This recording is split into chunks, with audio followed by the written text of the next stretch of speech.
بسم الله الرحمن الرحيم يا أيها المزمل قم الليل إلا قليلا نصفه أو انقص منه قليلا أو زد عليه ورتل القرآن ترتيلا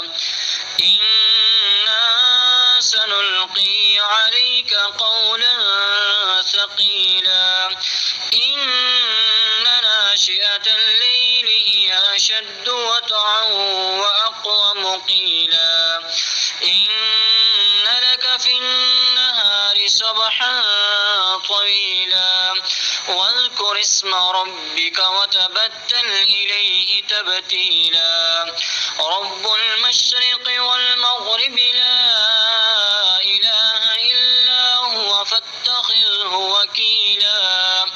واصبر على ما يقولون واهجرهم هجرا جميلا وذرني والمكذبين أولي النعمة ومهلهم قليلا إن لدينا أنكالا وجحيما وطعاما ذا غصة وعذابا أليما يوم ترجف الأرض والجبال وكانت الجبال كثيبا مهيلا إنا أرسلنا إليكم رسولا شاهدا عليكم كما أرسلنا إلى فرعون رسولا فعسى فرعون الرسول فأخذناه أخذا وبيلا فكيف تتقون إن كفرتم يوما يجعل الولدان شيبا السماء منفطر به كان وعده مفعولا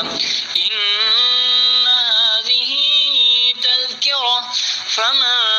شاء اتخذ إلى ربه سبيلا إن ربك يعلم أنك تقوم أدنى من ثلثي الليل ونصفه وثلثه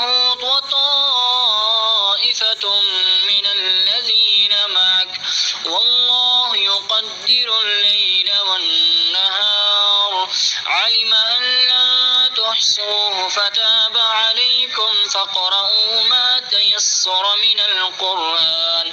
علم أن سيكون منكم مرضى وآخرون يضربون في الأرض يبتغون من فضل الله وآخرون يقاتلون في سبيل الله فاقرؤوا ما تيسر منه وأقيموا الصلاة وآتوا الزكاة وأقرضوا الله قرضا حسنا وما تقدموا لأنفسكم من خير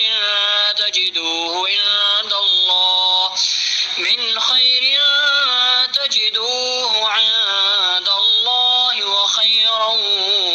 وأعظم أجرا واستغفروا الله